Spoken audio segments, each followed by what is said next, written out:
arma la grande en el Alamodome. Y ayer pues No respect. He has no respect, you know. For me, I always respect my opponent. But I'm gonna do the things I do in the ring. Y a pesar del play, Taong 2012, naganap ang mainit na bakbakang Nonito Donaire kontra kay Wilfredo Vasquez Jr. Dahil umabot nga ito sa below the belt na trastukan ni Vasquez Jr. na nadamay pa ang asawa ni Donaire.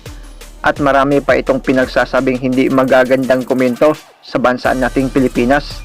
Sa bidyong ito ay pag-usapan natin kung paano pinahiya ni Donaire ang trash-talker niyang kalaban. Pero kung bago ka sa aking munting channel, pasuporta naman pre. Click mo lang ang subscribe button at notification bell button para lagi kang updated sa mga bago kong upload. February 4, 2012, naganap ang labang The Filipino Flash Nonito Donaire versus Papito Vasquez Jr. na naganap sa Texas, USA.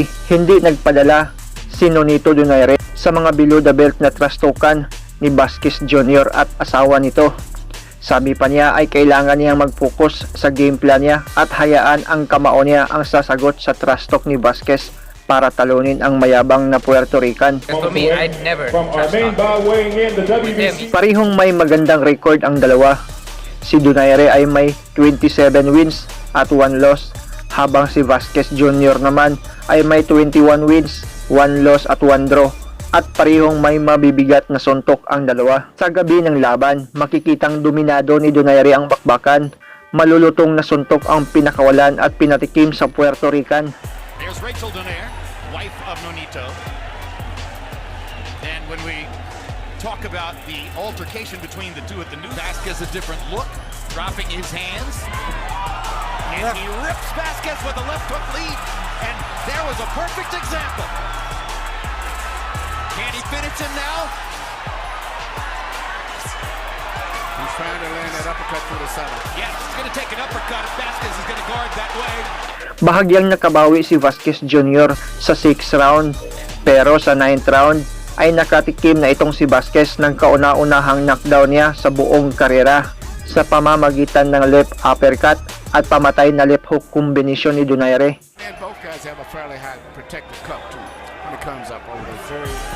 Well, Larry, good shot. What a couple of punches. Tremendous uppercut and the left hook to put him down. And really, down all the time, Vasquez had his hand up. Right hand on the side to protect for the left hook. Donaire has that great sense that you have talent and knowing where to throw certain punches that you can't give, and he brought it up right through the center. Watch him pause, admire his work, look for the opening, and put him down. Patience. Yes! Come on!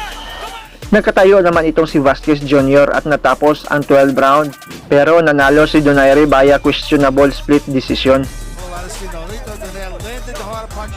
Got an extra point to round 9 for the knockdown. Got an extra. The Filipino Flash, Nonito Donaire. Matapos ang laban, sa interview kay Donaire, ay nagulat siya sa naging split decision na resulta. Pati mga boxing analyst ay nagulat din dahil sa kitang-kita naman na dominado ng ating kababayan ang laban. At dito nasagot nga ni Donaire gamit ang kanyang kamao laban sa mga trash talk ni Vasquez Jr. Bagamat nagsuri daw si Vasquez Jr. matapos ang laban nila sa ring sa mga trash talk niya, ay hindi daw kontento si Donaire. Gusto pa daw niya itong mag-public apology para sa mga Pilipino at para sa asawa niya. My country, you disrespect my team. You know, just gotta do a public apologies and we're good. I told Vasquez that, you know, and he just said, well, it's business, it's business, it's business. You know how it is.